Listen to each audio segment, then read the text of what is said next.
What's up, everybody? Christian Ballard, Ballard Sports Media, coming at you with a video today. It is time for our team previews. And I know what you're thinking. We haven't even played the Natty yet. Why are we doing it now? Because the playoff committee decided to go to 12 teams and push it all the way back to January 20th, leaving us less time to try to get some of these out. So here I am a week before the national title. I figured, why not go ahead and get some team previews out for teams that have finished their season? That being anyone other than Notre Dame and Ohio State. So, yeah, I mean, look, this is this is gonna be fun. I'm gonna try. I say this every off season, but I'm not a quitter. I'm not a quitter. I'm one that wants to go and and give it everything I got on here. So we're gonna try to get everybody we can this off season. It'd be great if we could knock out every Power Four team, group of five if we have time. But can we get the Big 12? Can we get the SEC, the Big 10, the ACC? We could do that. Maybe we throw in the Pac-2 in there. I still consider it power teams, but, like, it's 2 teams. They're gonna go somewhere eventually, a group of 5, but that's it. That's what it is. So, love you guys.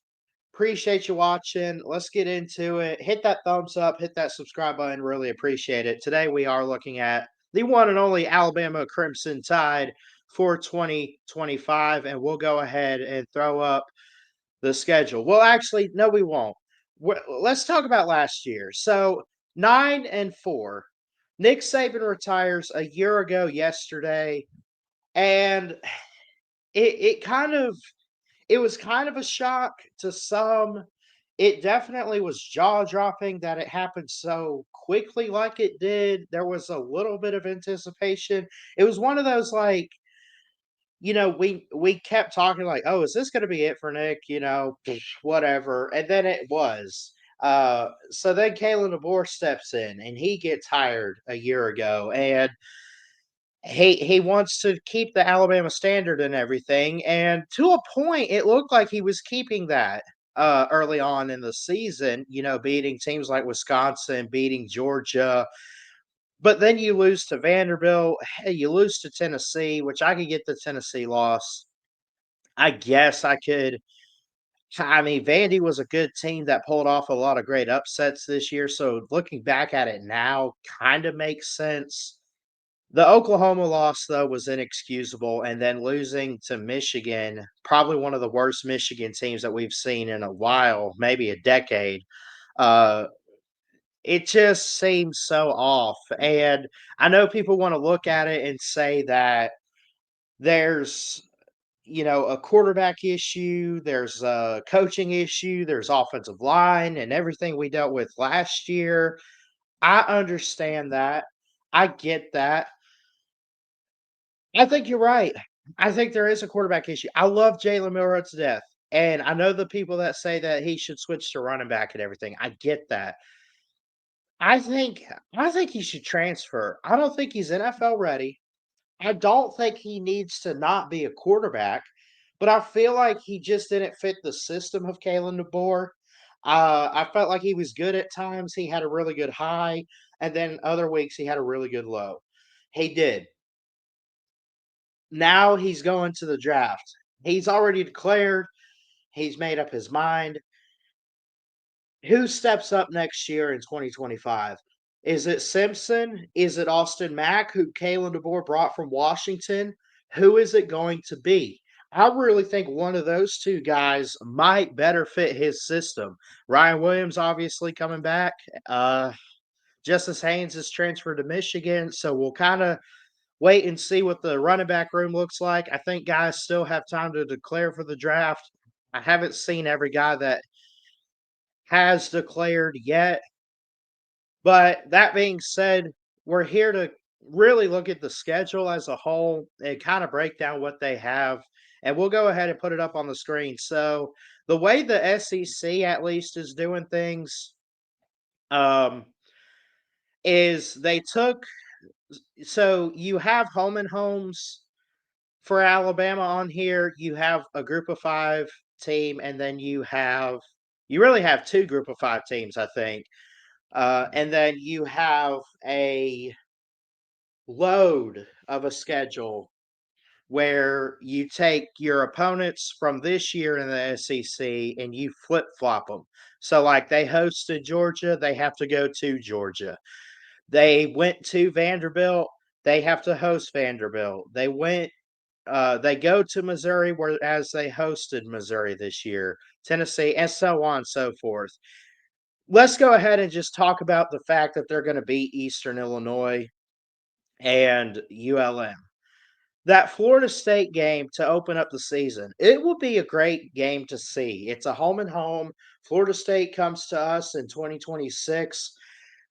But I look at this and I just say that, you know, we don't know what to make of Florida State yet. I don't know what DJ's doing. I don't know what's going to happen.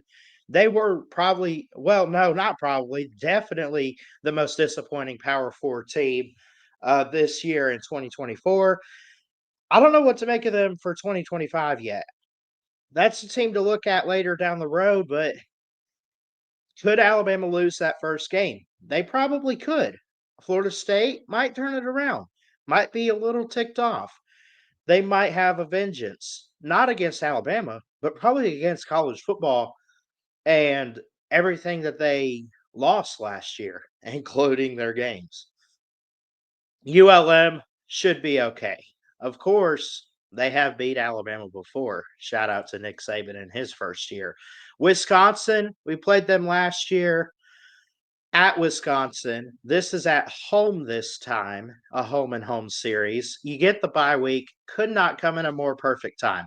You have to go to Georgia. You come back for Vandy. You go to Missouri. You play Tennessee. You play South Carolina on the road. You get the bye. LSU, Oklahoma, Eastern Illinois, and then wrap it up with the Iron Bowl, the 90th edition at Jordan Hare Stadium. So, you kind of got an okay draw with the schedule this year. I mean, your tougher games are kind of 50-50. Like, if you want to call Vandy tough now, you get them at home. If you want to talk about Tennessee, you get them at home. You talk about LSU, you get them at home. Oklahoma, who you lost to big time this year, you get them at home. Auburn on the road is always going to be tough. We remember 4th and 31, kick six. Jordan Hare is a graveyard of college football. It really is, especially when Alabama and Georgia go to town. So, speaking of Georgia, that's going to be your toughest game on the schedule by far. I don't care what Georgia loses this year, this offseason. I don't care if they're in somewhat of a rebuild next year. Going to Athens, Alabama hasn't done that in 10 years, literally. Go back to 2015. That's going to be a tough game. That that could be your first loss. I'm going to go ahead and give them a loss on that game. I just think Georgia's going to be better this year.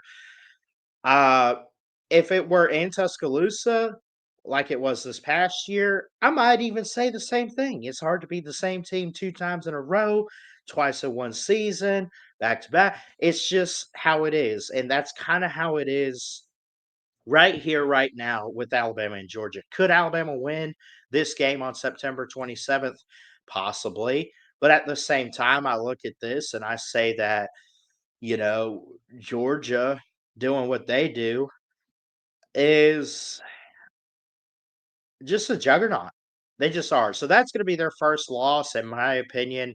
I'm going to do what I did last offseason and give you the at most record predictions. Uh, at Missouri, at South Carolina. Again, these are teams we're going to preview down the road this offseason that we don't know what to make of them at the moment. But I would assume if Alabama, even though they're taking some steps back, they might take some steps forward based on talent and incoming freshmen and transfers and stuff like that. They should be able to beat Missouri and South Carolina on the road, but they could lose. I mean, they did lose to Vandy on the road last year or this year, whatever. They could lose to South Carolina and Columbia.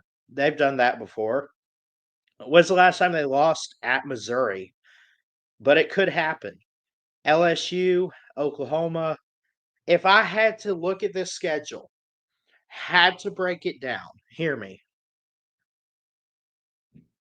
If I had to look at this schedule and break it down for Alabama, I'm saying at most maybe 10-2.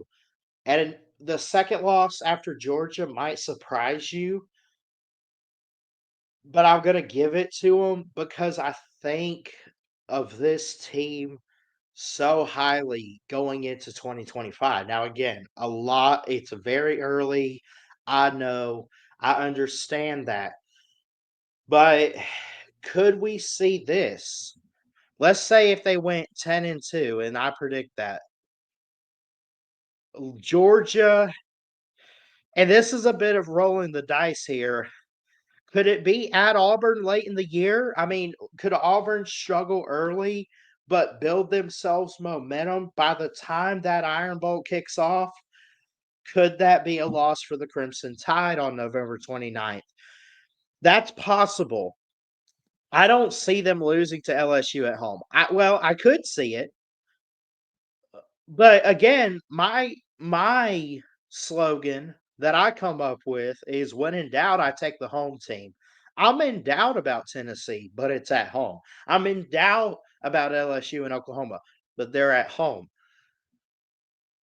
I don't see how Alabama doesn't hit 10 wins this next year. Georgia, obviously, like I just don't see they're going to Athens to win. I mean, they can make it a close game, and they probably could, but that's going to be a good game, and Georgia's going to be a great team. Not even a good team, a great team. And then Auburn. You got Auburn. I mean, we don't know what to make of Auburn, but I don't think they're going to be as bad as last year, and they might get off to a sluggish start, but they could bounce back and continue success throughout the season. Now, Auburn having Alabama at home, they also have Georgia at home. I don't know what to make of those teams yet. We haven't looked at them. But just to give you a glimpse of 2025, that's the year we're in.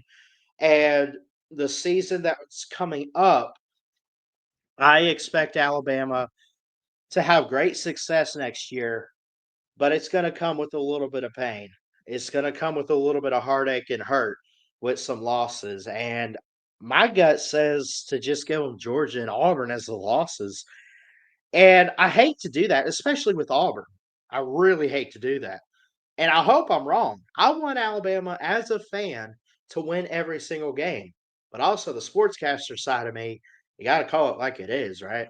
So let me know your thoughts in the comments section below. Again, I know it's early. I understand that. But we want to preview every single team before the season kicks off.